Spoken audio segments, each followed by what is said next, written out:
Esta es la tarde en el continente americano. Cuando anochece en Europa y amanece en Asia, así cae la tarde en el continente americano y transcurre la noche y el amanecer en el resto del mundo. La tarde. Hola, bienvenidos a la tarde de NTN 24. Bienvenidos al canal de las Américas. Gracias por acompañarnos. Un gusto y un compromiso compartir con ustedes.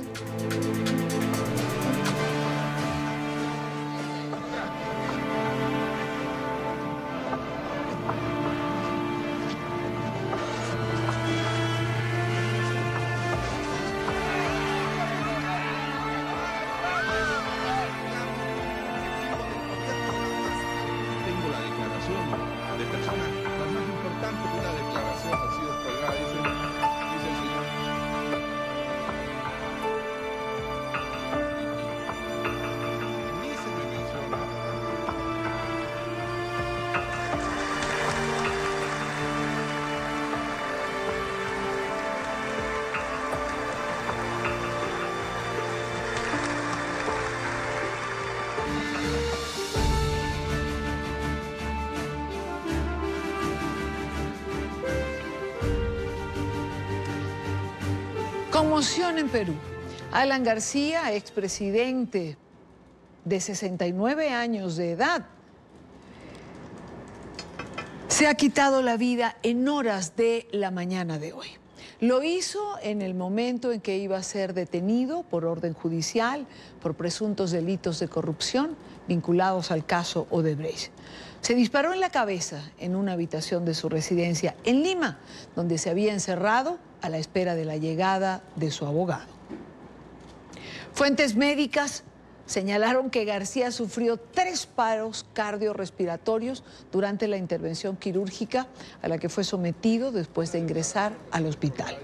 Finalmente, a las 10:30 de la mañana, y luego de varias especulaciones sobre su muerte, fue confirmado su deceso por el propio presidente Martín Vizcarra en su cuenta de Twitter.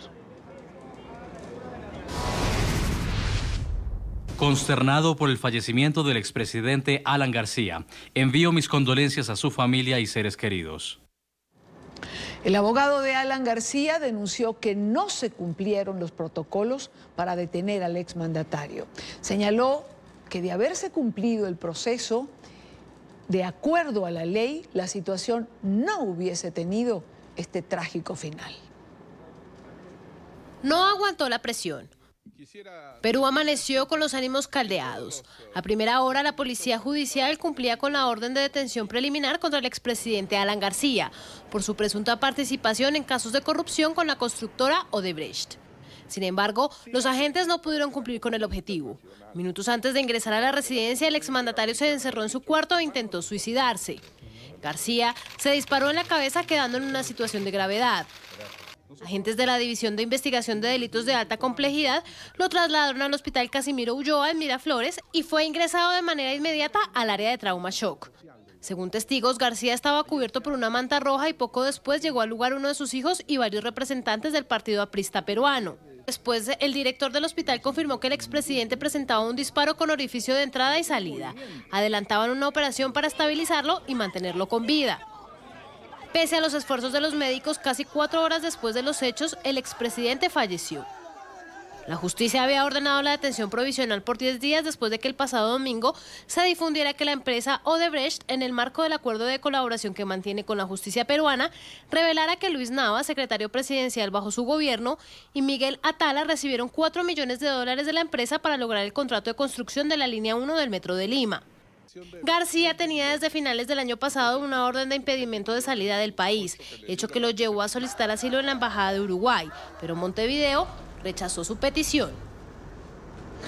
A las 4:11, esa imagen que tienen en pantalla muestra al carro fúnebre frente al Hospital Casimiro Ulloa, donde fue trasladado, después de haberse disparado, el expresidente de los peruanos, Alan García, donde fue intervenido quirúrgicamente y donde lamentablemente perdió la vida. Es la carroza fúnebre allí en la puerta de este hospital, a la espera, por supuesto, del cuerpo del expresidente. Son las imágenes en vivo a esta hora de la tarde. Alan García, el hombre fuerte del partido APRA del Perú, se convirtió en 1985 en el segundo presidente peruano desde el retorno de la democracia y gobernó al país una vez más después del año 2000. Alan García quedó o se vio involucrado en la trama de corrupción que tejió Odebrecht en la región. Veamos este perfil del expresidente. Alan Gabriel García Pérez, expresidente de Perú, abogado, orador y político de ese país. Nació el 23 de mayo de 1949. García fue presidente en 2 mandatos no consecutivos, el primero de 1985 a 1990 y el segundo del 2006 al 2011. Antes de llegar a la presidencia fue diputado y senador. Como miembro del partido aprista, fue instruido por el fundador Víctor Raúl Haya de la Torre, siendo uno de sus pupilos predilectos. Ocupó diversos cargos partidarios, entre ellos el de presidente de la Alianza Popular Revolucionaria Americana. Desde sus comienzos se caracterizó por su oratoria. Marchar por las calles, lavar las banderas y echar a la dictadura para recobrar la libertad. Llegó a la presidencia en las elecciones generales de 1985, en donde ganó en primera vuelta. Esta primera gestión del gobierno se caracterizó por la peor crisis económica en la historia del país, con una insólita hiperinflación, un recrudecimiento de los embates del terrorismo liderado por Sendero Luminoso y por diversos actos de corrupción que repercutió en un gran descontento social. Alan García se postuló nuevamente en el año 2001, sin embargo fue vencido por Alejandro Toledo, durante cuyo gobierno fue el líder de la oposición. Triunfó finalmente en las elecciones del 2006 al derrotar a Ollanta Humala en segunda vuelta. Su segundo gobierno se caracterizó por la continuación de proyectos económicos, la reestructuración de las relaciones diplomáticas, sin embargo también fue acusado de actos de corrupción. Alan García fue esposo de la cordobesa María del Pilar Nores, hija de quien fue gobernador federal de la provincia de Córdoba en Argentina.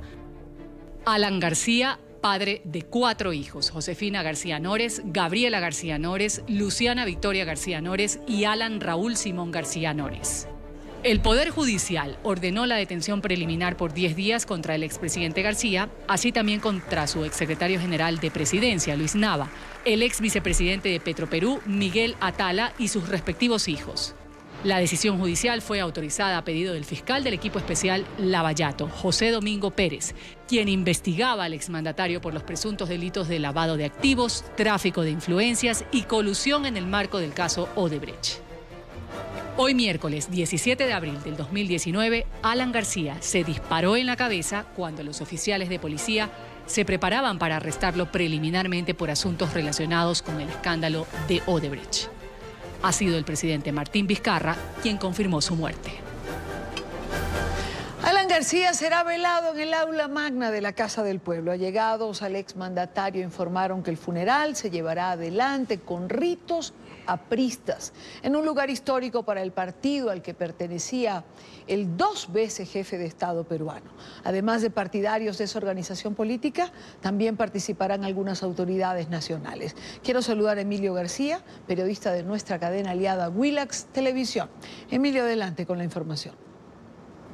Buenas tardes, compañeros de NTN 24 Colombia. Continuamos a la espera de que salga el cuerpo del expresidente Alan García Pérez del hospital Casimiro Ulloa del distrito limeño de Miraflores. Hasta la puerta de este nosocomio ha llegado la carroza fúnebre que lo va a llevar hasta el lugar donde será velado. Ya se sabe que este punto será el local del partido aprista, ubicado en el distrito de Breña. Ahí permanecerá su cuerpo hasta el día viernes, día en el que será enterrado. Ya dirigentes del partido de la Estrella, como se le conoce al partido aprista, han informado que a los velatorios solo podrán ingresar los familiares y militantes de esta agrupación política. Eso sí, han dejado claro que estas exequias se realizarán en el aula magna del local del partido aprista, el lugar donde también fueron velados los restos de Víctor Raúl Haya de la Torre, el líder fundador de esta agrupación política, y también de Armando Villanueva del Campo. En el punto podemos ver no solo a la prensa nacional, sino también prensa internacional que está cubriendo esta noticia lamentable para el país peruano. Así como también vemos a un grupo de apristas que se han congregado acá para mostrar su dolor por este repentino suceso que ha dejado la partida del expresidente, 2 veces expresidente peruano. Vamos a tratar de conversar con algunas personas que se encuentran en este lugar para que nos den su punto de vista. Buenas tardes, señora. Estamos en vivo para NTN 24 de Colombia. Cuéntenos, ¿qué significó para usted Alan García Pérez? Es un hombre bueno que está con la gente pobre. Yo le cuento, ¿cómo se llama? Cuando fue presidente 2 años, él nos dio trabajo. Yo trabajé en el país en ese tiempo, era más chibola. Nos ha dado trabajo y siempre ha estado con los pobres. Fue un buen presidente, por ejemplo. Claro, un buen presidente. Y lo que me ha sorprendido, antes que he ido al mercado, me enteré ahí, me ha caído como una bomba porque es algo doloroso. Perder a esa persona muy buena. Ok, bueno, este es el pesar de algunos militantes, simpatizantes, apristas, seguidores del 2 veces expresidente de la República. La carroza fúnebre continúa en este punto. Bueno, se sabe que este carro estará partiendo hacia el local del Partido Aprista alrededor de las 4 de la tarde para que inicie el velatorio de Alan García Pérez, quien en esta mañana se suicidó luego de enterarse de la noticia de su detención preliminar por las investigaciones que se le seguían en su contra por el caso El Lavallato. Esta es la información que tenemos hasta el momento en el distrito de Miraflores, Lima, Perú. Continuamos con ustedes, compañeros, en estudios. Adelante.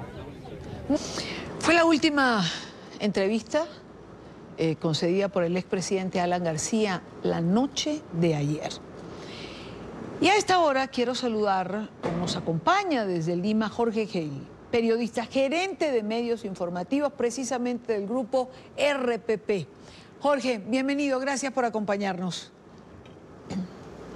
Hola, Idania, ¿qué tal? Muy buenas tardes y gracias por la invitación. No, gracias a ti por estos minutos en la coyuntura en la que sé que estamos los medios informativos. Jorge, ¿esperaba alguien un desenlace trágico como este? Me atrevería a decirte, Idania, que ni en el sueño más loco uno podía imaginar que el expresidente del Perú, Alan García, tomara una drástica decisión. Y quisiera agregarte un dato más. La última entrevista del expresidente Alan García fue concedida a RPP Noticias en el día de ayer a la tarde, 12 horas antes de que nos enteráramos de que había tomado esta decisión. Y habló con uno de nuestros periodistas, nuestro periodista Carlos Villarreal, que fue el responsable de hacerle la entrevista. Sí. Y la verdad que uno no podía concluir al término de esa entrevista que el expresidente estuviera pensando en alguna decisión de estas características. Recién la vimos, ¿ah? Recién la vimos, la pusimos al aire. Es una entrevista que hemos compartido justo antes de ponerte o de saludarte a ti. Y nadie podía pensar, como bien señalas, que algo así podía pasar. Ahora, Jorge, ¿cómo ha impactado esto al Perú? Es decir, si nadie se lo esperaba, ¿hay conmoción dentro de la sociedad peruana? Totalmente, no, el país está, primero está absolutamente conmovido por lo que ocurrió, pero el segundo aspecto, y esto ya va más hacia el mundo cuando miramos un poquito el contexto de lo que la gente dice en las redes sociales, esto dispara aún más esa crispación y esa división que está atravesando el Perú en los últimos años, con visiones ideológicas contrapuestas, con sectores que por un lado cuestionan naturalmente todas las gestiones de los expresidentes, pero bueno, del otro lado también otros sectores que cuestionan que esto en realidad es una caza de brujas, que en realidad la persecución al expresidente García o debemos decirlo, en este momento está detenido el expresidente Pedro Pablo Kuczynski y está siendo intervenido quirúrgicamente en un hospital por un cateterismo, un hombre de 81 años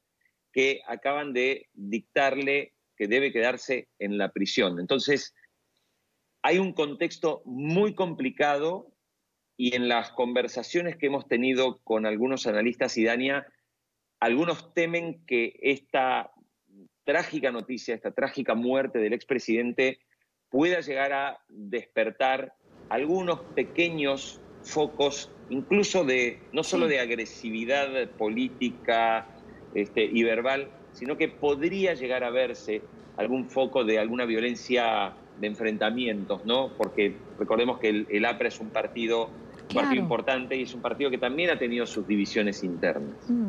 Ahora, Jorge, leía una declaración hace unos minutos del presidente del Congreso peruano, Daniel Salaverry, que decía que todo esto debía llevar a los peruanos a una reflexión. Claro, la pregunta es ¿a una reflexión en qué sentido?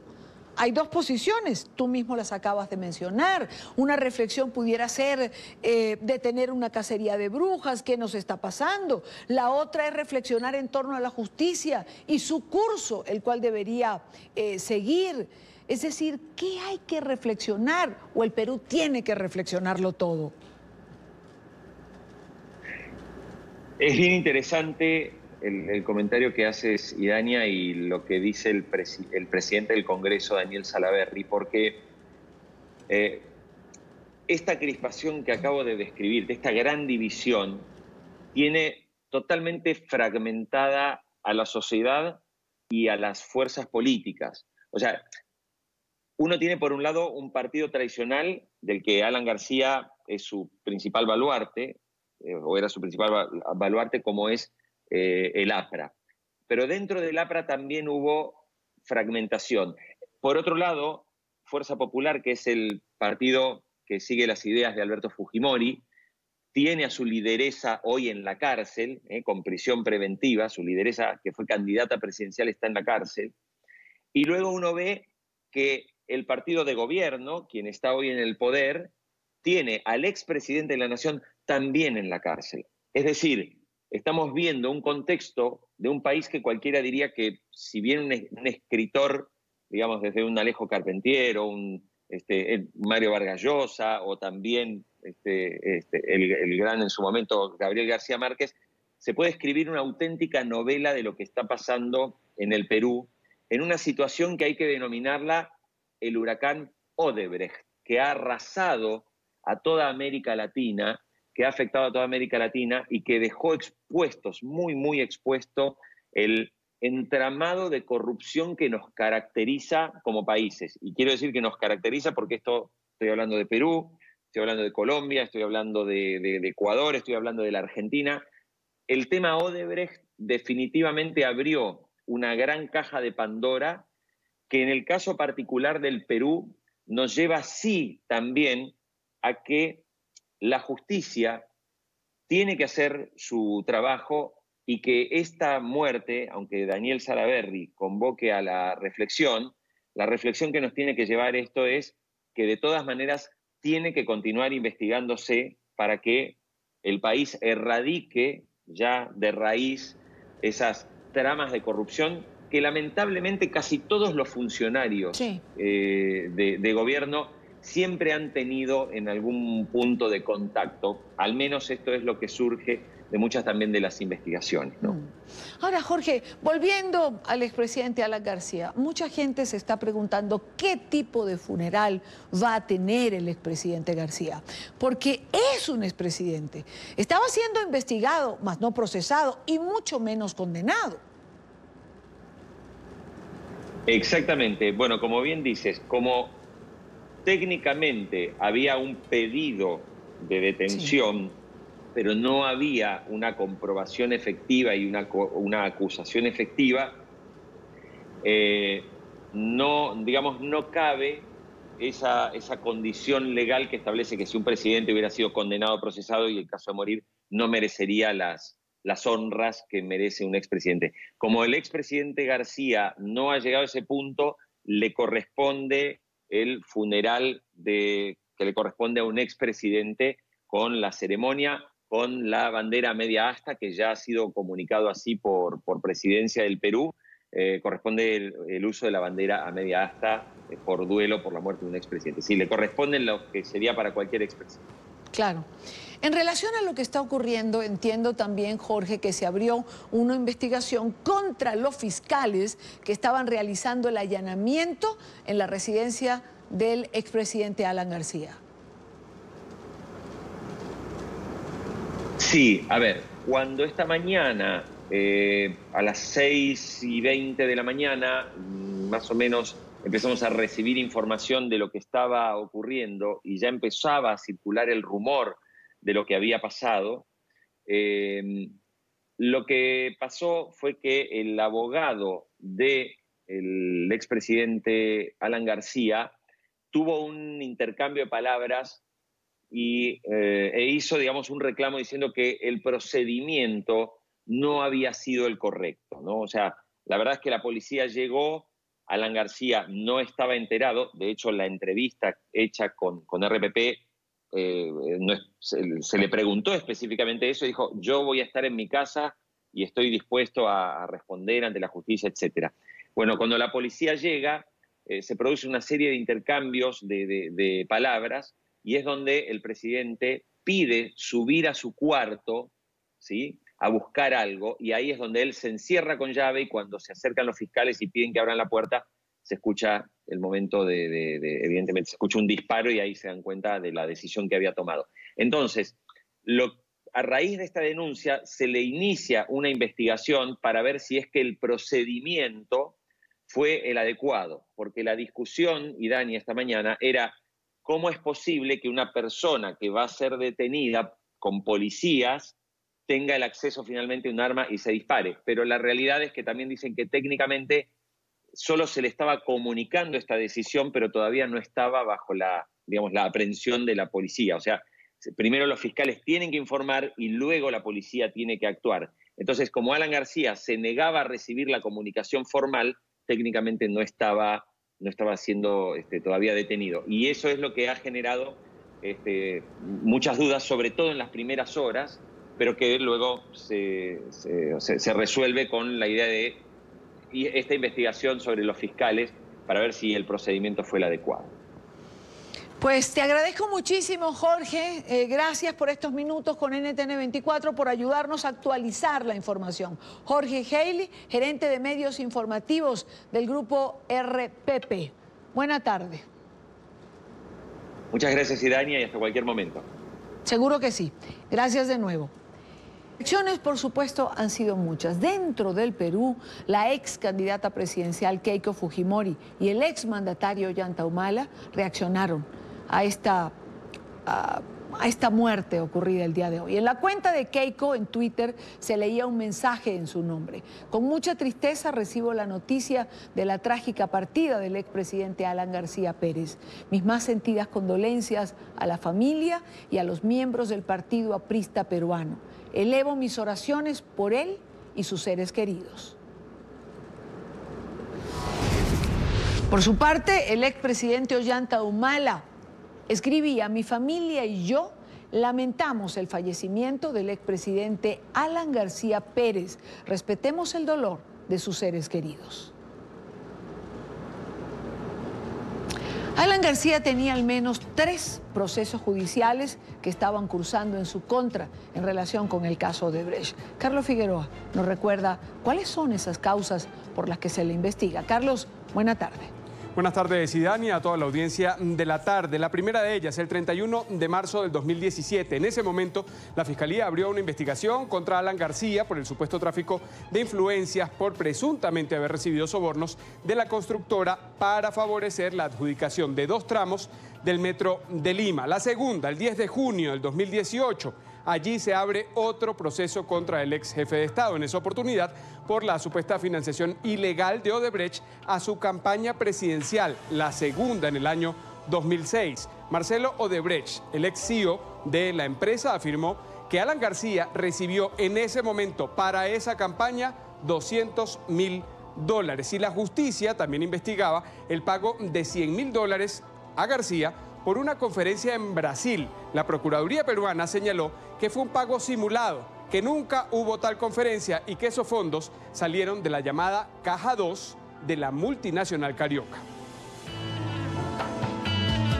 Pero Alan García no era el único expresidente peruano en problemas con la justicia por el escándalo de Odebrecht. Recientemente fue acusado Pedro Pablo Kuczynski, quien está siendo procesado. A PPK, el Poder Público lo investiga por supuestos delitos de corrupción. Los tribunales le adelantan un proceso por lavado de activos por presuntamente haber favorecido la asignación de una obra vial a Odebrecht cuando él era ministro de Gobierno del expresidente Alejandro Toledo. Y justamente Toledo también está salpicado en este proceso. Al expresidente, la Fiscalía lo acusa de haber recibido $20 millones para favorecer también la asignación de 2 tramos de otra vía, la interoceánica.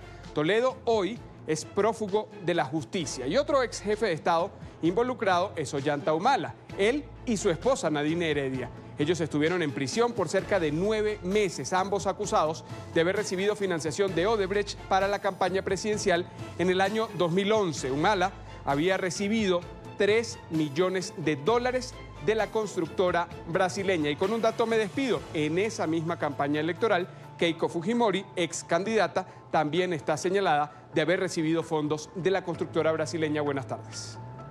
Gracias, Carlos. Gracias por la síntesis de las causas del expresidente Alan García y, por supuesto, de toda esta trama que se ha tejido en Perú en torno a los expresidentes y a la multinacional Odebrecht. Vamos a hacer una pausa. Hemos querido, por supuesto, dedicar esta primera parte del programa a lo que es noticia de primera página, como es la muerte de Alan García, el suicidio del expresidente de los peruanos. Más adelante, por supuesto, actualizaremos información, estaremos allí en el lugar de la noticia. Gustavo Tarre, embajador designado ante la Organización de Estados Americanos por el gobierno interino de Juan Guaidó, ocupó hoy por primera vez la silla de Venezuela. Lo hizo en una sesión del Consejo Permanente del organismo, en la que participó el presidente del Ecuador, por primera vez, Lenín Moreno. Carolina Valladares tiene el reporte. Carolina.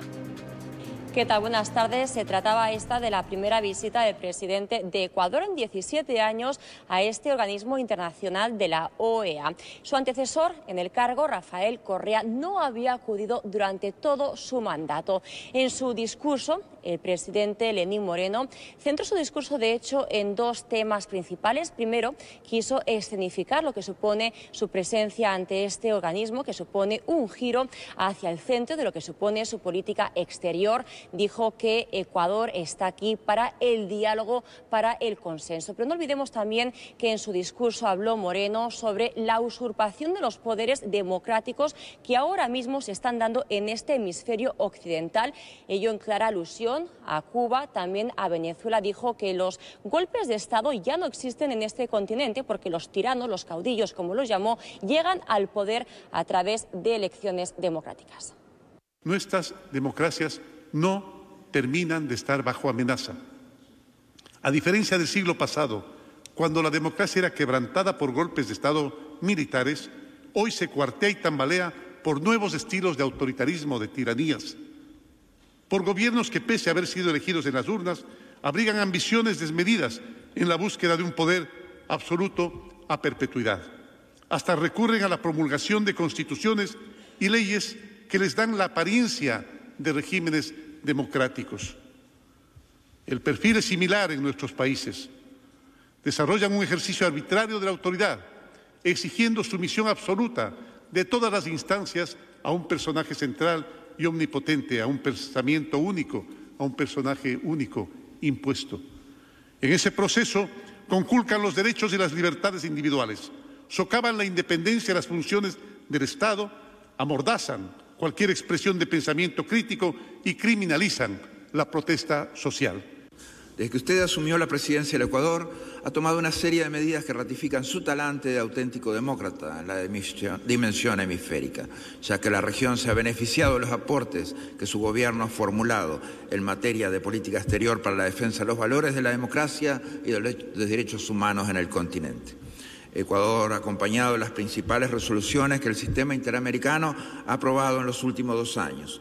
Su país, señor presidente, ha estado del lado correcto en la política y en la ética, y usted tiene gran parte de esa responsabilidad.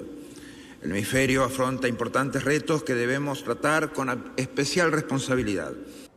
Y atención a este rótulo, porque por primera vez este rótulo presidió la silla donde se sentó el representante permanente de la Asamblea Nacional del gobierno interino de Juan Guaidó en este organismo, en la OEA, porque hasta la pasada semana quien se sentaba en la silla detrás de nosotros aquí en este Salón de las Américas era el representante del régimen de Nicolás Maduro. Por lo tanto, Tarre se sentará en este organismo, y sí, con una condición: hasta que se convoquen elecciones democráticas y libres en Venezuela. Bueno, realmente el retorno por los cánones normales que debimos haber tenido siempre. Es una organización multilateral, anfitriónica, de la cual no debimos alejarnos jamás. Todo lo contrario, deberíamos aportar permanente nuevos criterios, nuevas ideas y críticas cuando sea necesario. Bueno, entonces el fin de una fase de un proceso y el comienzo de otra. Pasamos más o menos casi 2 meses trabajando con los embajadores, conversando, explicando la posición del presidente Guaidó y de la Asamblea Nacional, y bueno, y eso se concretó la semana pasada, y ahora empezamos una etapa nueva, que es representar al gobierno legítimo de Venezuela ante la Organización de Estados Americanos, y empezar además a continuar trabajando. Ya lo veníamos haciendo en la preparación de las elecciones que vienen en Venezuela, en la reinserción en el sistema interamericano de derechos humanos, en la colaboración que la OEA pueda prestar en recuperar activos producto de la corrupción, en reconstruir el sistema de identificación de los venezolanos. Es decir, la tarea por delante es grande.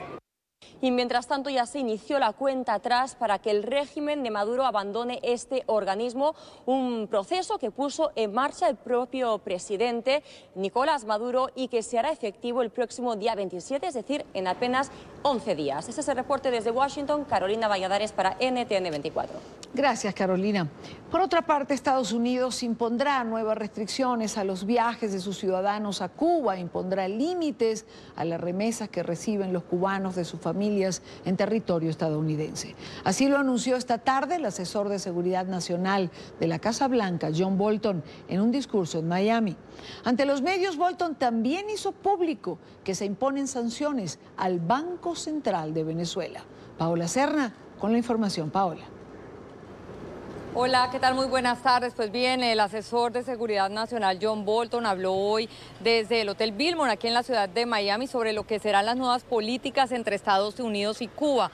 Una de las noticias más esperadas era la implementación de los capítulos 3 y 4 de la ley Helms-Burton, por medio de la cual aquellas personas a quienes el régimen les haya expropiado sus propiedades y sus bienes en la isla de Cuba, pues tienen la oportunidad de demandar. Pero también la cuarta parte de este capítulo sancionará a aquellas personas o compañías que se hayan beneficiado de estos bienes. También se habló sobre la limitante que habrá a partir de ahora para realizar viajes a Cuba, ya que se permitirá solamente que familiares de cubanos o personas que tengan vínculo familiar puedan viajar a la isla. Esto, pues por supuesto, ha generado una gran preocupación entre las compañías de turismo a la isla de Cuba, ya que según lo que se entendió el día de hoy, pues esto tiende a prohibirse. Y también la limitación para el envío de remesas a Cuba, que comenzará a regir a partir de ahora.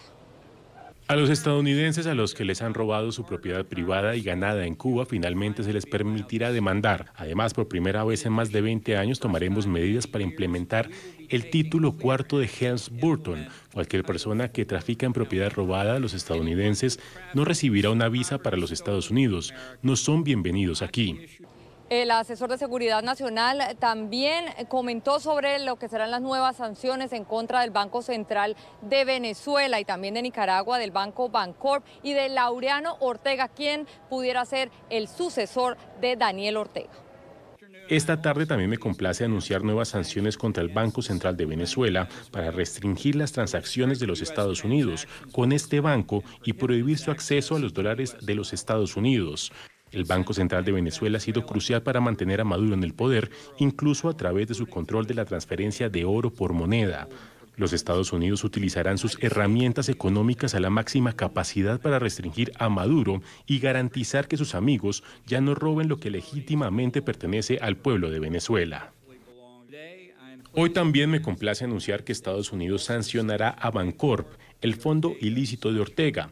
Hoy vamos por los bolsillos de la familia de Ortega, quienes continúan viviendo de la miseria del pueblo nicaragüense.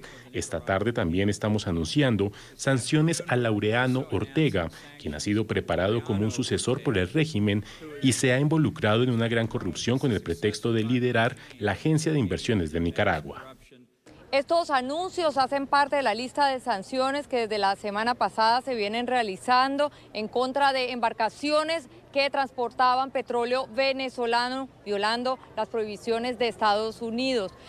Bolton también aseguró que el día de ayer, por primera vez, se negó el ingreso de un buque petrolero que contenía petróleo venezolano a territorio estadounidense. Desde Miami informó Paola Serna para NTN 24.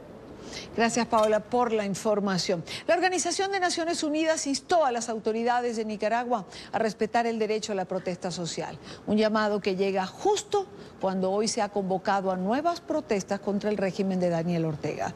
La ONU también ha entregado nuevas cifras sobre el total de personas que han huido de la nación centroamericana por cuenta de la crisis que mañana cumple un año. Alejandro Rincón con la información. Hola, feliz tarde para todos.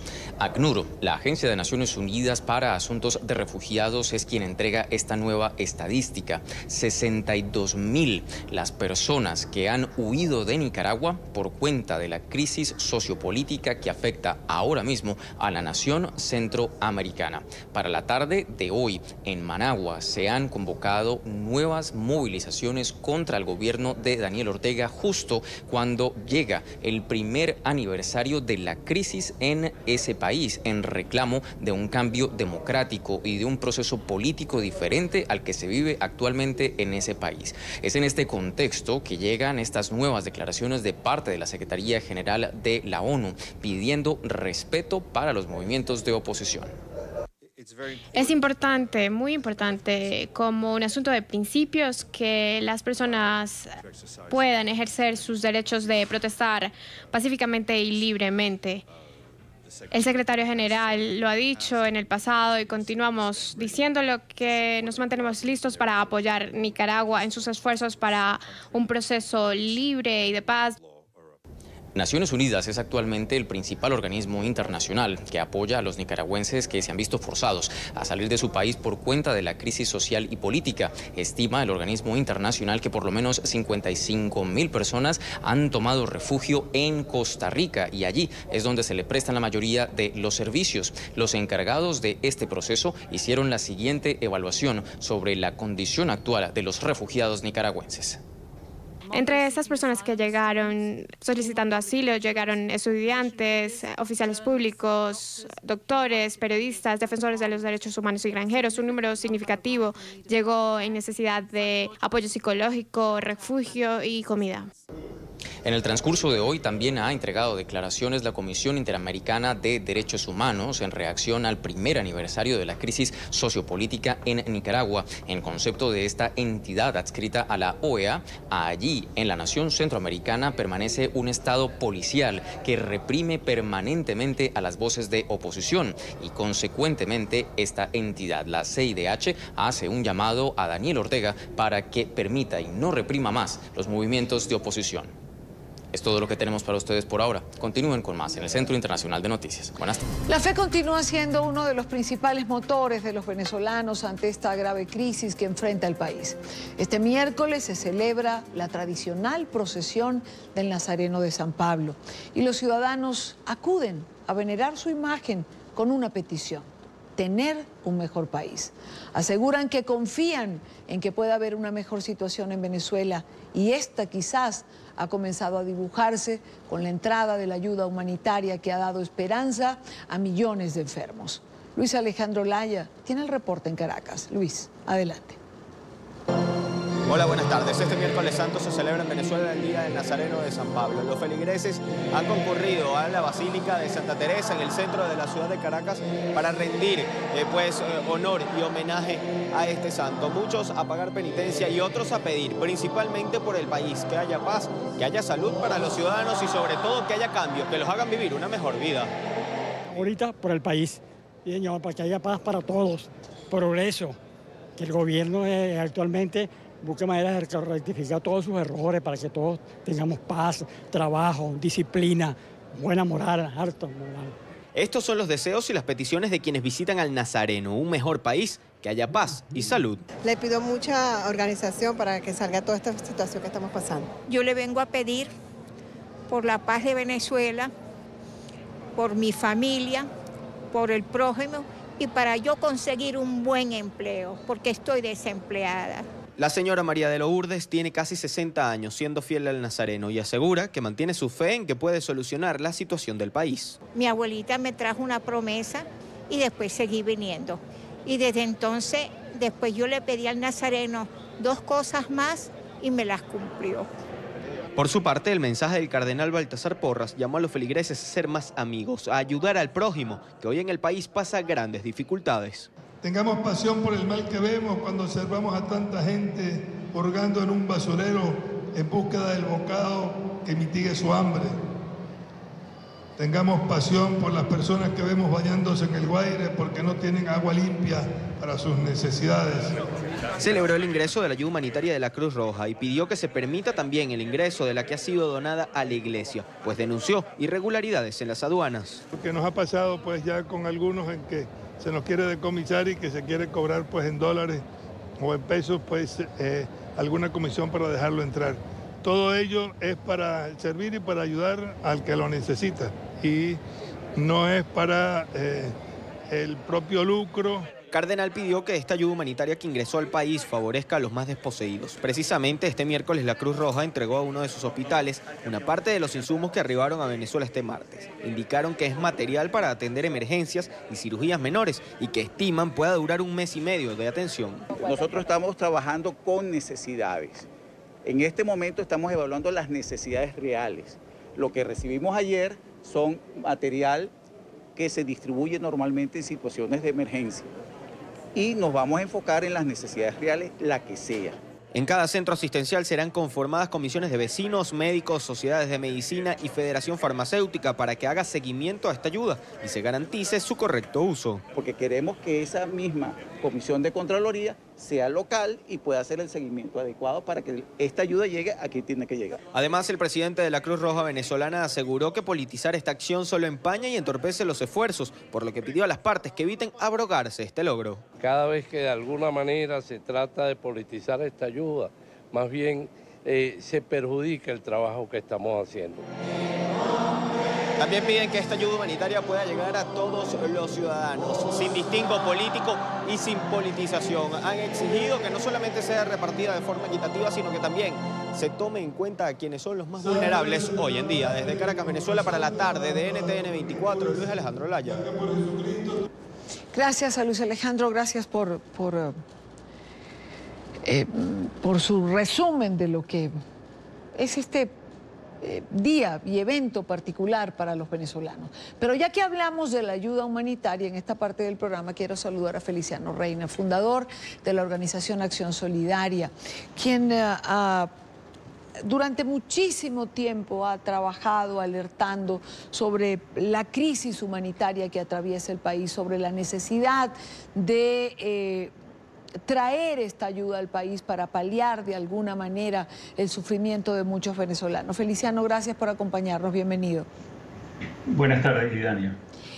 Feliciano, finalmente se ha dado entrada a una parte, en eso creo que hay que hacer hincapié. Ha llegado una primera parte de la ayuda humanitaria y yo comenzaría preguntándote, ¿es suficiente?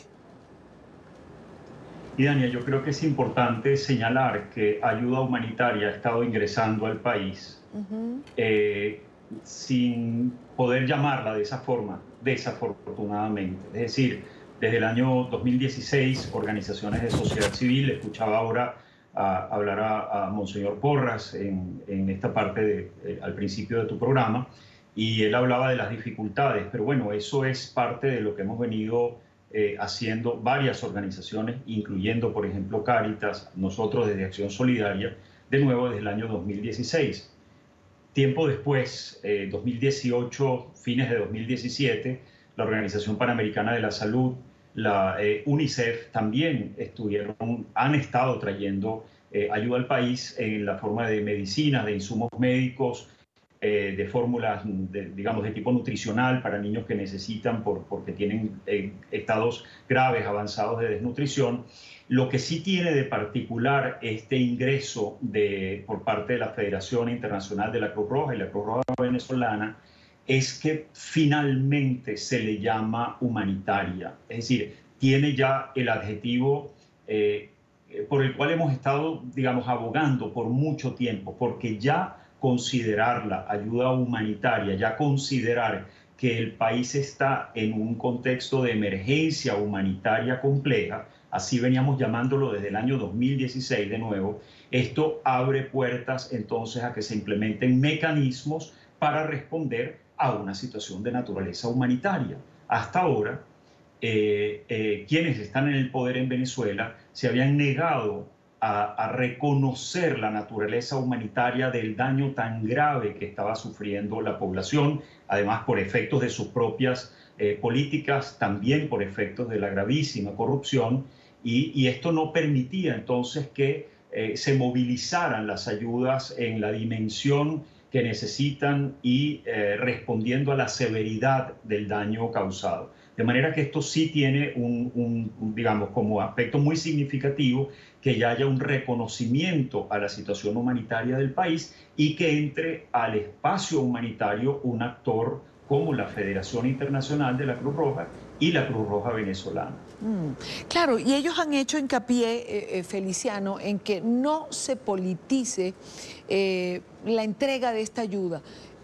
Creo que es la solicitud que de alguna manera hacen todos los venezolanos. Claro, uno no entiende muy bien cómo se hace esa solicitud a la par de que el ministro de Salud está también recibiendo todo este material y ojalá la distribución se haga de la mejor manera.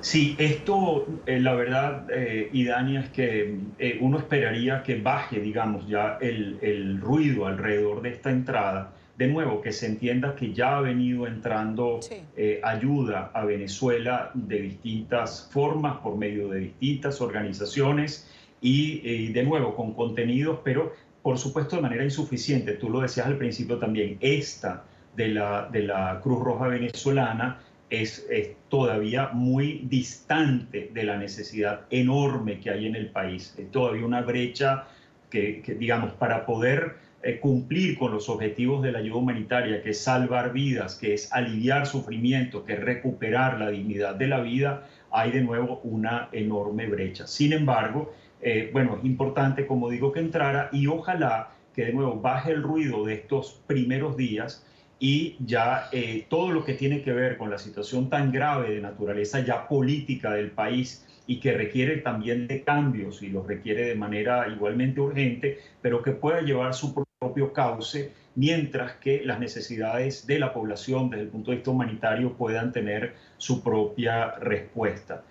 Yo esperaría, te digo, que baje de nuevo este ruido y allí sí va a ser importante incluso para el manejo de expectativas de la población y para que pueda haber este control, digamos, esta observación de lo que está entrando, que, por ejemplo, la Cruz Roja, como antes lo ha hecho la Organización Panamericana de la Salud, diga, bueno, lo que hemos traído es esto en tanta cantidad, para tales lugares específicos. Ya de hecho han estado haciendo algo dando algo de esta información y esto va a alcanzar para este tiempo, de manera que sea posible de nuevo manejar las expectativas en medio de una situación de enorme carencia y sufrimiento, y entonces además poder ir viendo en la medida que pasa el tiempo cuánto más va a ir entrando. Ahora que dices eso, Feliciano, ¿se tiene claro qué llegó? Es decir, ¿qué traen esos contenedores que vemos bajar del avión? ¿Hay información precisa a dónde se va a enviar? Entendemos que hoy ya se comenzó a entregar algún tipo de esta ayuda.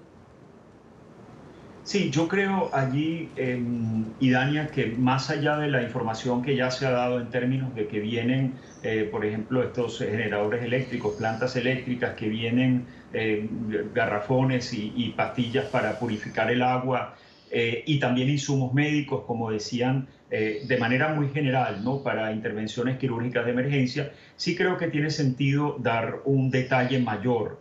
De nuevo, no se trata de una ayuda que está movilizando algún ente que, digamos, que tiene una capacidad mucho menor, como es el caso de nosotros mismos, que sin embargo estamos haciendo con regularidad informes para decir por lo menos qué hemos entregado.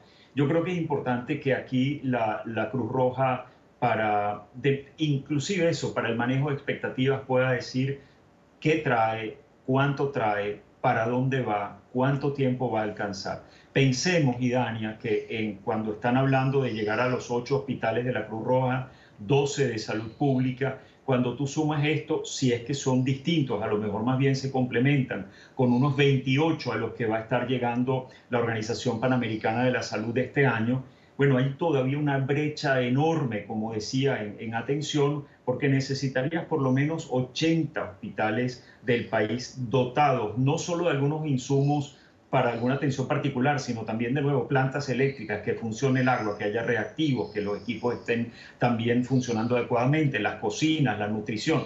Es decir, hay toda una etapa también que debería, ojalá lo más pronto posible, comenzar de rehabilitación, que es igualmente necesaria. Pero te decía esto porque da la dimensión todavía de la necesidad y cuántos más actores humanitarios y cuánto más debe ampliarse la respuesta de los que ya están en el país es necesario, ¿no? Para de nuevo salvar vidas y aliviar sufrimiento. Evidentemente que es así. Feliciano, te agradezco estos minutos con nosotros, gracias por acompañarnos. Lo que todos esperamos es que la ayuda pueda seguir entrando para beneficio de los venezolanos que lo necesitan. Gracias por acompañarnos como siempre. Gracias, Idania. Buena tarde para ti. Son las 5:18 minutos, hora costa este de los Estados Unidos, 6:18 minutos, hora Venezuela.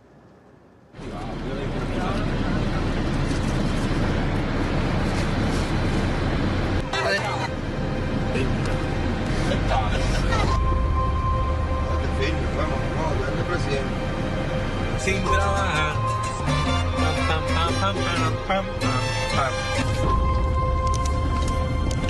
No, lo pusieron en el medio porque no pasaron. Y pasamos por el tela y lo pusieron para acá.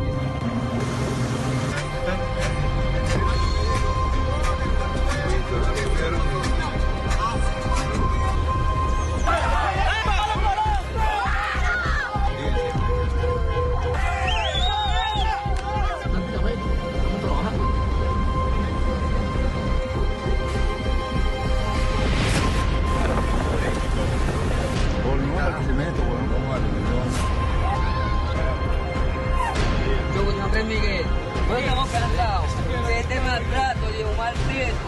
Estamos cansados. Teníamos paisanos presos por culpa de los mal prietos.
Y solo ante el ciudadano nos arrodillamos, pero no ante ningún corrupto, no ante ningún dictador, solamente ante Dios. Y hoy les digo por los errores que sí hemos cometido, pero hoy les digo por eso que este ejercicio no va a ser en vano, que vamos a sacar este país adelante, que vamos a tener libertad, seguridad, comida, que vamos a lograr el objetivo. ¡Se lo juro!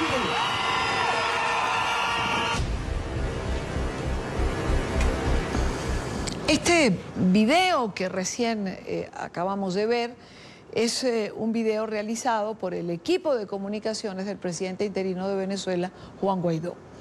Y resume de alguna manera los obstáculos y las complicaciones que se presentaron en su reciente gira al estado Zulia y al estado Falcón.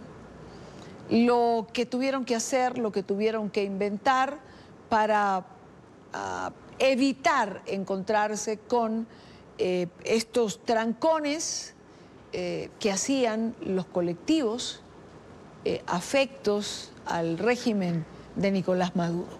Teníamos para conversar, estaba pautado, de hecho, estaba con nosotros hace unos minutos el diputado Juan Pablo Guanipa, quien acompañó al presidente interino. ¿Lo tenemos? Ok, por lo menos lo tengo en sonido telefónico y quiero conversar con él. Habíamos perdido la comunicación. Diputado Guanipa, buena tarde, bienvenido. ¿Cómo están las cosas en el internet? No, lamentablemente no. Escasamente puedo escuchar para que veas cómo están las cosas. Se ha caído el internet, no tenemos una buena comunicación. Juan Pablo Guanipa acompañó al presidente Guaidó en toda esta gira y quería conversar con él porque fue testigo de las agresiones, de las trancas que se colocaron en el camino. Juan Pablo, ¿me escuchas? Te escucho, Daniel. Entonces aprovechemos este minuto que parece que tenemos una buena comunicación. Fue una gira complicada, fue una gira llena de trabas, sin embargo lograron llegar a los sitios que estaban pautados. Daniel, desde que comenzó la gira en el estado Zulia hasta que terminó en el estado Falcón, todas las actividades intentaron ser saboteadas. Comenzaron por colocar un grupo de indígenas yupas en la vía hacia la Villa del Rosario. Tuvimos que irnos por trochas. Después intentamos y colocaron de la fuerza militar y la gente de la comunidad lo quitó. Después, llegando a Machique, grupos armados intentaban que no llegáramos. Nosotros mismos nos bajamos de los carros, ellos salieron corriendo y logramos llegar a Machiques. El regreso a Maracaibo pasó lo mismo. Después hacia Ciudad Ojeda al otro día y Cabimas igual. Y después al otro día, cuando acompañamos a Guaidó para el estado Falcón, grupos armados también arremetieron en contra de nosotros e intentaban que no pasáramos. Allí la peor parte la llevábamos nosotros porque Guaidó no había llegado a esa parte de la gira. Él estaba detrás de nosotros y cuando íbamos llegando ya a Coro nos encontramos con grupos armados, incluyendo la presidenta del Consejo Municipal de Coro, encapuchada, decían espacio a nosotros, nos retuvieron y al final logramos salir y poder llegar a Punto Fijo. Llegamos con casi 4 horas de retraso a Punto Fijo. La gente nos estaba esperando pacientemente, con mucha dignidad, con mucha alegría, porque yo estoy convencido de que todo esto va a ser un factor fundamental para lograr salir de Maduro. Como te digo, todas las actividades intentaron ser recortadas, todas las actividades se realizaron exitosamente. Juan Pablo, te agradezco estos minutos. No te estoy escuchando bien, lamentablemente. Buena parte de tu narración, sí, de lo que fue esta gira y los tropiezos que evidentemente fueron planificados cuando autoridades de consejos municipales, como bien señalas, participaron en las mismas. Intentaré la comunicación en otro minuto, pero eso es lo que nos está pasando con frecuencia en las llamadas o contactos que tenemos planificados con Venezuela. El internet se cae, se suspende, no hay. Así es la cotidianidad de los venezolanos. Era Juan Pablo Guanipa, dirigente venezolano.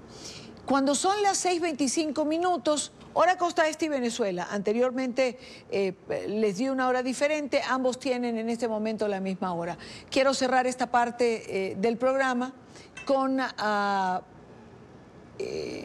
dos noticias relativas al presidente interino. La primera de ellas, Juan Guaidó fue elegido como una de las personas más influyentes del 2019. El presidente interino fue definido por la revista Time como un joven decidido que logró unir a la oposición y darle esperanza al país en medio de la crisis política y social.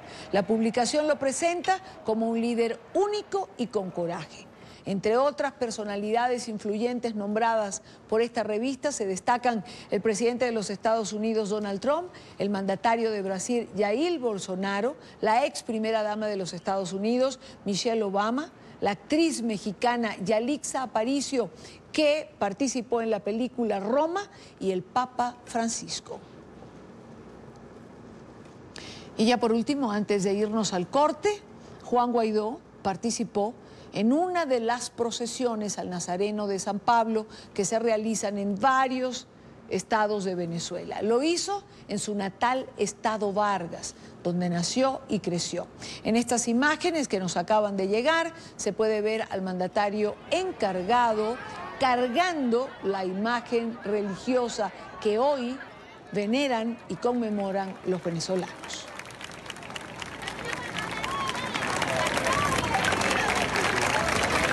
Vamos con el... Luis,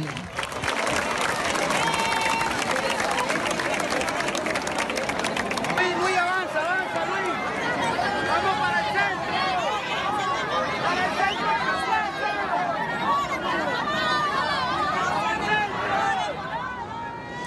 Retomamos lo que ha sido la noticia de este día, la triste noticia de este día, el suicidio del expresidente del Perú, Alan García, en horas de la mañana de hoy, luego de dispararse en la cabeza dentro de una habitación de su residencia.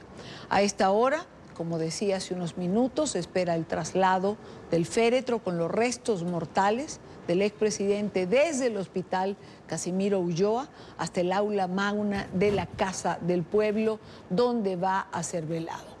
El féretro fue ingresado y solo se está esperando su salida. Esta es la imagen en vivo que se transmite a esta hora. Evidentemente hay reacciones internacionales por este suceso. La noticia ha hecho pronunciar a varios mandatarios y a varias personalidades de la región, tanto en redes sociales como a través de declaraciones en distintos medios. Lamento la trágica muerte del expresidente de Perú, Alan García. Me tocó interactuar mucho con él, no solo cuando ejercimos simultáneamente la presidencia, sino también antes y después. Que Dios acoja su alma, mis pensamientos y oraciones están con su familia. Con tristeza elevamos oraciones por la familia del expresidente del Perú, Alan García, en estos momentos de dolor por su trágica partida. Gran amigo de Colombia y promotor de la Alianza del Pacífico. Condolencias a sus seres queridos y al pueblo peruano. Descanse en paz. El secretario general de la Organización de Estados Americanos, Luis Almagro, también reaccionó a la muerte del expresidente. Dijo que lamenta su trágico fallecimiento. El fallecimiento de Alan García, definitivamente un referente en la política del continente durante tantos años. Era, creo, el último exponente, digamos, con una vigencia política muy particular, junto con el presidente Sanguinetti, de esa generación de transición post-dictadura. Así que mi dolor y mi expresión de condolencia. Además de Alan García, otro expresidente peruano con problemas de la justicia es noticia por su estado de salud. Pedro Pablo Kuczynski fue internado la noche de ayer en una clínica de Lima tras sufrir una descompensación vinculada con las dolencias cardíacas que padece, y a esta hora se encontraría en la unidad de cuidados intensivos después de haber sido sometido a un cateterismo. Así nos decía nuestro colega Jorge Haley en la primera parte del programa. Según sus allegados, el expresidente Kuczynski sufrió el impacto de la decisión judicial de ratificar la detención preliminar de 10 días que se dictó en su contra el pasado miércoles en una investigación por presunta corrupción vinculada también al caso Odebrecht. Quiero saludar en esta parte del programa a Luis Giacomo, analista político peruano, amigo de este programa con quien muchas veces hemos conversado. Señor Giacomo, bienvenido, buena tarde. Buenas tardes, Ciudadanía. Bueno, ¿por dónde comenzamos? Le hacía yo una pregunta a un colega en la primera parte del programa y le decía, ¿alguien se imaginó este trágico final? Y yo quisiera comenzar repitiéndole la misma pregunta. ¿Alguien se imaginó este trágico final cuando lamentablemente hemos visto el suicidio de Alan García y cuando además tenemos al expresidente Kuczynski también en terapia intensiva? Eso sucede cuando se confunde lucha política con lucha judicial. Cuando se mezclan ambos conceptos. Es decir, si tú eres mi adversario político, tengo que empapelarte para meterte a la cárcel, suceden estas cosas. Como lo decía en otra entrevista precedente, este lamentable caso de Alan García y de PPK y también de Keiko Fujimori merece una revisión del papel del Ministerio Público. No puedes meter a la cárcel porque alguien dijo que tú eras culpable. Solamente como ejemplo, la Corte Suprema Brasilera ha sentenciado que los fondos de la Caja 2 de Odebrecht eran dinero lícito. Esto favorece a Keiko y a PPK y siguen en la cárcel. Es decir, tenemos un sistema judicial apabullante, por qué no decirlo, prepotente y además incumplidor de Convención de Derechos Humanos, porque no se respeta un debido proceso. No puede ser Alan García fue investigado 20 años y el gobierno de Ollanta 5 años por una comisión del Congreso. Eso no es debido proceso en ninguna parte del mundo. Quisiera hacer una digresión, por favor, si me lo permites, al nivel desgraciadamente penoso de odio que ha llegado a la sociedad peruana.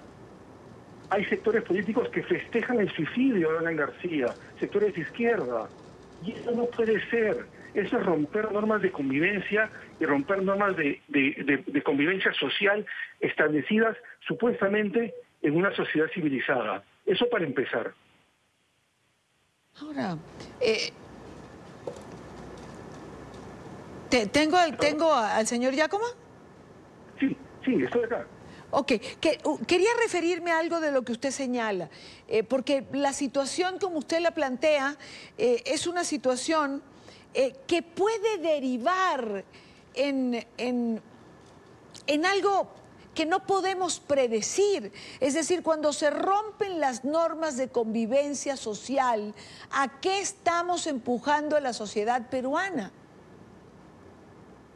A una especie de barbarie dentro de un país supuestamente democrático, a la debilidad de instituciones democráticas, a la intromisión política en asuntos del Ministerio Público.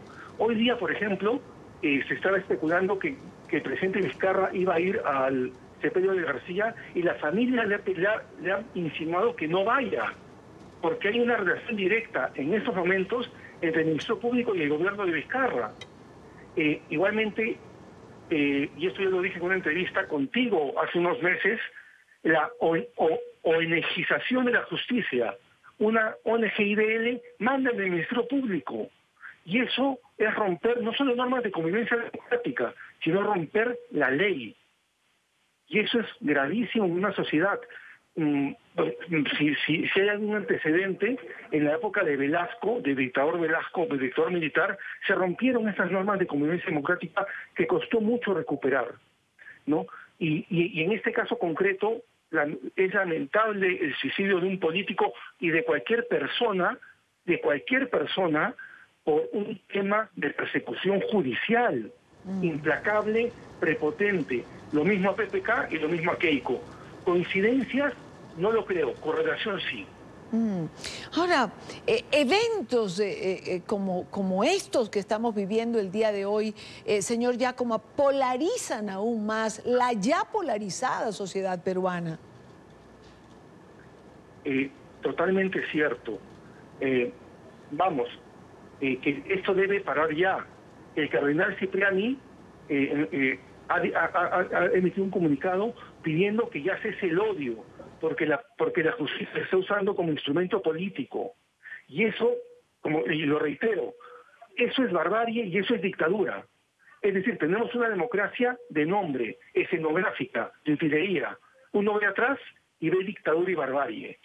Desgraciadamente, ojalá no sigamos en ese camino y de una vez la sociedad peruana diga, queremos democracia, en todo sentido del término. Y no solamente por Alan García o por PPK o por Keiko, por los miles de personas, los docenas de miles, que no están sentenciados y están en la cárcel.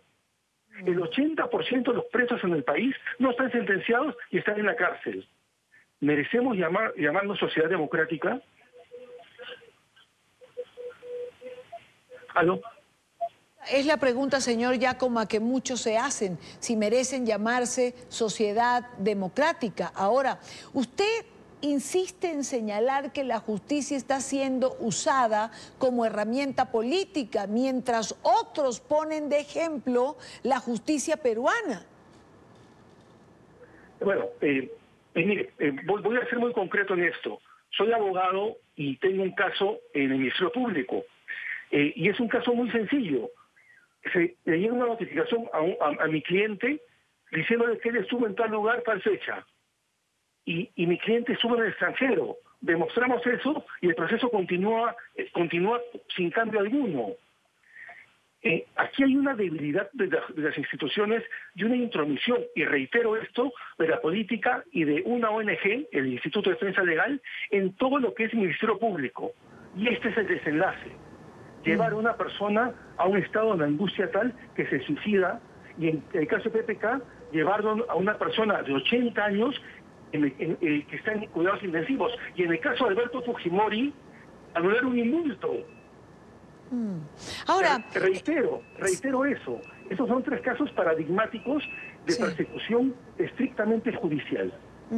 Ahora, explíquenos, señor Giacomo, ya que usted es abogado, la figura de la prisión preventiva y esa otra figura, además, de prisión por 36 meses. En el caso del expresidente PPK, lo decía su defensa en algún momento y otros analistas coincidían en que no había mostrado intención en ningún momento de salir del país. Has puesto una pica en Flandes. El caso de PPK y de Keiko y de García son paradigmáticos. En el caso también de Alberto Fujimori. No son personas con trabajo aquí, con familia aquí, con bienes aquí, y se le pone prisión preventiva en base a dichos, en base a testimonios, pero no en base a pruebas plenas. Y es que es justamente esta figura de la prisión preventiva ha empezado una espiral de abuso constante. Creo que ya es tiempo que el Ministerio Público, y en especial esos fiscales José Domingo Pérez y Rafael Vela y todo el equipo, ya paren esta desnaturalización de la prisión preventiva de 36, 9 meses o 12 meses. Tenemos el caso en España, por ejemplo. En España hay un juicio contra los independentistas catalanes. Muchos de ellos, algunos están en prisión, pero muchos de ellos están en libertad, porque la justicia asume que ellos también tienen derechos y demuestran que no van a huir. Desgraciadamente, reitero, hay aquí una intromisión de intereses políticos en la justicia vía la ONG Instituto de Defensa Legal. Desgraciadamente hay que decirlo. ¿Y cuáles han sido las consecuencias? Una muerte. Un PPK en cuidados intensivos. Alberto Fujimori en la cárcel teniendo más de 80 años. ¿Eso es justicia o es venganza? ¿Cree usted que la investigación que se ha aperturado contra los 2 fiscales que estaban en el allanamiento y que usted ha mencionado ahora pueda servir para algo de lo que usted está señalando? Lo dudo mucho, porque es una investigación administrativa, no penal. Es decir, están viendo si el procedimiento fue adecuado o no. cuando a todas luces salta que no fue adecuado. Cuenta un guardaespaldas de Alan García, un policía que cuidaba a Alan García, que el fiscal fue sin el distintivo de fiscal y que le informó a García que le difícil era por allanamiento, pero no por detención. En fin, han sucedido una serie de cosas que debilitan aún más la estructura judicial peruana. Y lo digo con pesar porque soy abogado y partícipe de ello. Se está llegando al abuso. Y eso, reitero, es venganza, no justicia. Quiero agradecer a Luis Giacomo, analista político, abogado. Gracias, señor Giacomo, por acompañarnos estos minutos. Gracias a usted, Idalia. Muchísimas gracias. Buena tarde. Cerrar no cesa el esfuerzo para la restauración de la Catedral de Notre Dame en París. Ayer el presidente francés Emmanuel Macron fijó un plazo de 5 años para la reconstrucción. La tragedia que ha conmovido al mundo ha sacado a flote la solidaridad de un sinnúmero de personas. En NTN 24, en el lugar de la noticia, con Diana Jayón. Diana. Y Dania, un cordial saludo desde París para ti y obviamente para todos los televidentes que nos acompañan a esta hora en la tarde de NTN 24. Nosotros continuamos acá en el corazón de la capital francesa, en la Ile de la Cité, en un nuevo día. Bueno, ya se acaba también y ha sido un día igualmente triste como los dos anteriores, porque continúa esa imagen de Notre Dame tan maltratada por las llamas. Sin embargo, hoy ha sido un día que ha generado muchísima noticia y tiene que ver con el presidente Emmanuel Macron. Hoy llevó a cabo un consejo de ministros donde el único punto en la agenda fue la situación de Notre Dame y sobre todo ese objetivo que se ha fijado el presidente Macron de reconstruirla, además poniéndose un límite de tiempo, una meta de 5 años. Obviamente las voces a esta propuesta no se han hecho esperar, han asegurado que el presidente no puede tomar tan a la ligera una reconstrucción que puede llevar incluso más de una década, así que no solamente los expertos, también los ciudadanos consideran que es un plazo muy corto y que el presidente se ha propuesto una meta muy difícil que cumplir. También, Idania, te quiero contar que desde el Vaticano el Papa Francisco también envió un mensaje y sobre todo dijo que la reconstrucción de la Catedral de Notre Dame tiene que ser una reconstrucción y un trabajo coral. Así lo ha determinado y lo ha calificado el Papa, quien también ha aprovechado para enviar un mensaje a los bomberos de París, a quien ha calificado de héroes. Yo te quiero mostrar a ti y a los televidentes esta imagen que en este momento pueden tener ustedes en sus pantallas y es Notre Dame totalmente apagada, sin la iluminación que normalmente está no solamente en sus laterales y en su fachada, sino justamente acá en su parte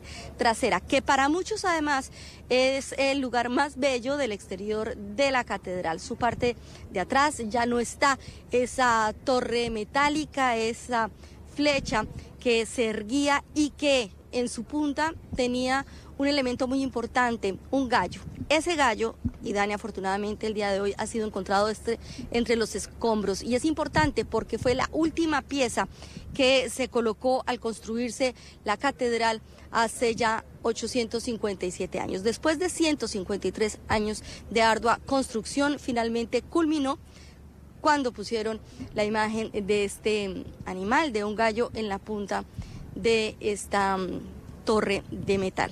Por otra parte, también te quiero contar que el día de mañana va a haber un homenaje por parte de la ciudad de París a los bomberos de la capital. Hombres, más de 400, que expusieron su vida y dieron todo de sí, toda su fuerza, no solamente para apagar las llamas, sino para poner a salvo todos los tesoros históricos y tesoros de la fe católica que se encontraban al interior de Notre Dame. Así que, bueno, no todas las noticias son malas, poco a poco se empieza a saber que se ha recuperado, se empiezan a encontrar partes como la importante estatua de este gallo metálico y también, Idania, importante recordar que los franceses siguen totalmente en pie de lucha para reconstruir su catedral. Por eso siguen llegando noticias de donaciones, pero no solamente de Francia en el sector público y privado y del Estado, sino también de diferentes partes del mundo. Asociaciones, personas particulares, empresas se han querido unir para la reconstrucción cuanto antes de Notre Dame. La catedral más visitada del mundo, 13 millones de personas que pasan por ella cada año y que esperan también que próximamente vuelva a brillar como lo había hecho durante sus 857 años. La información, Idania, que registramos a esta hora desde la isla de la Cité en París, y te deseo una muy feliz tarde a ti y a todos los televidentes. Una buena noche para ti, Diana. Gracias por la información, gracias por la cobertura, gracias por estar aquí. Con esto llegamos al final de la tarde de hoy. Recuerden seguir nuestras cuentas en Twitter, pero también en Instagram, otra plataforma para encontrarnos. Allí tienen la dirección. Gracias por estar siempre con nosotros en la tarde. Después de la tarde sigue la noche. Jefferson Beltrán ampliará información en la tarde de hoy en relación a lo ocurrido en Perú, al aquí y a la hora de lo que se está viviendo en ese país. Feliz Semana Santa para todos. NTN 24 horas de información. Para estar informado, quédese con nosotros. Buena tarde.